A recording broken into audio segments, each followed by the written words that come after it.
ব্যারাকপুরের ৪ নম্বর ওয়ার্ডে নাগরিক সভায় এসে তৃণমূল বিধায়ক রাজ চক্রবর্তী সরাসরি নিশানা করলেন বিজেপি নেতা অর্জুন সিংকে। কার্যত তাকে ক্রিমিনাল বলে আখ্যা দেন রাজ। খুব কষ্ট পেয়েছি, খুব দুঃখ পেয়েছি আমি ৪ নম্বর ওয়ার্ডের এই কেলোর কীর্তি দেখে। যদি তাই হয় ঠিক আছে, আপনারা দিন, আনুন, নিয়ে আসুন ওদেরকে, দেখুন কেমন লাগে। মহিলাদেরকে অসম্মান কাকে বলে দেখুন, ধর্মের নামে রাজনীতি কাকে বলে দেখুন। এখানে জিতলে বিজেপিকে জিতালে আপনারা কে জিতবেন? তার মানে কোনোভাবে কোনো না কোনোভাবে অর্জুন সিংকেই জেতাতে চান, কারণ অর্জুন সিং এখানকার বিজেপির নেতা।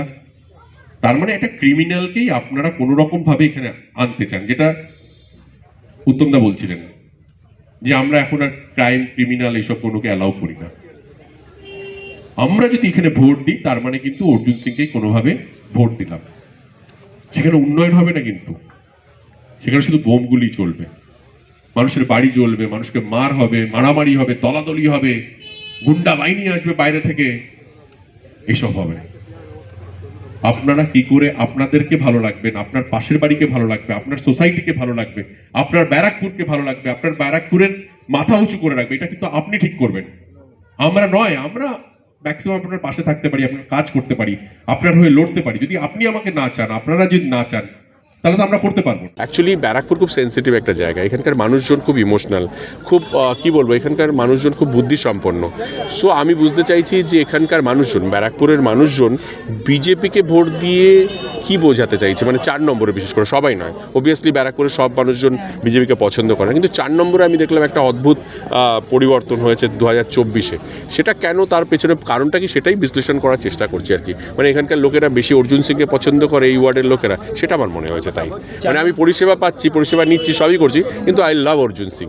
এটা ৪ নম্বরে লো হতে পারে, তাহলে অর্জুন সিং এর এখানে একটা অফিস বানিয়ে দেবো আর কি।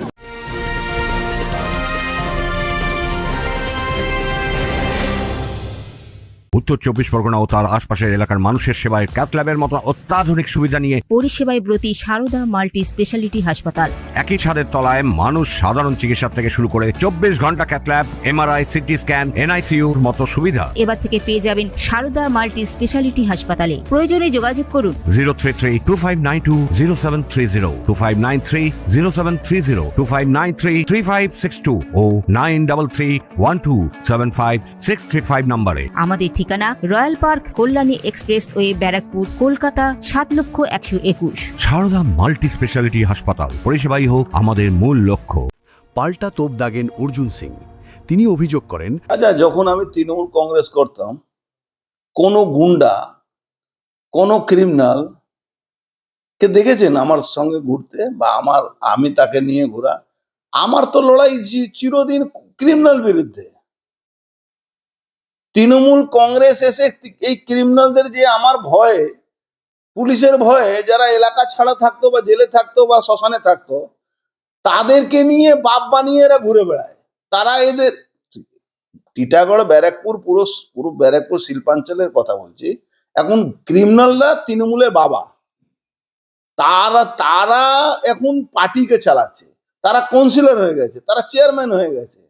কি বলছেন আপনি? এরা ছিল কি? আপনারা তো এখানে থাকতেন।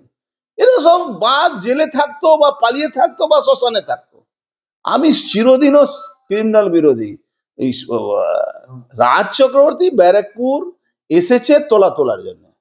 রাজ চক্রবর্তী দুনিয়ার দেনা, ওর একটাও বই চলে না, ও এখানে তোলাবাজি করে। আর সব থেকে যে নেকেড, মানে ২ নম্বরই কাজ করছে, ওই মুসলমান মেয়েদেরকে নিয়ে তৈরি করাচ্ছে রাজ চক্রবর্তী।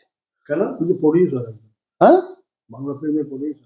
আরে বাংলা ফিল্মে প্রডিউসার কি করছে আপনি জানেন? ও মুসলমান মেয়েদেরকে দিয়ে ফিল্ম তৈরি করাচ্ছে রাজ চক্রবর্তী। তাতে কি আছে? বিধায়ক হলে কি আছে? বিধায়ক হলে পাপ করে না? বিধায়ক হলে নোংরামি করছে না? মমতা ব্যানার্জি সব বেশিরভাগ বিধায়ক তো তোলাবাজি, নোংরামি এর সঙ্গে বাপ ছেলেকে গালাগালি করছে, কি সালা আমার ছেলে অত টাকা কোথা থেকে পেল? এক বিধায়ক ধরা পড়েছিল, মনে নেই? নাগরিক সভায় এসে রাজ চক্রবর্তী প্রশ্ন তোলেন এলাকায় বিজেপির ভূমিকা নিয়ে। অন্যদিকে অর্জুন সিংয়ের পাল্টা মন্তব্যে রাজনৈতিক চাপানুতোর আরও তীব্র হয়েছে। অরিন্দম রায় চৌধুরীর report, news Bengal today. Meghbela লাইভে আপনার পছন্দের টিভি চ্যানেলস সম্পূর্ণ বিনামূল্যে শুধুমাত্র মেঘবেলা ব্রডব্যান্ডের কানেকশনের সঙ্গে। মেঘবেলা ব্রডব্যান্ড, বাংলার ঘরে ঘরে।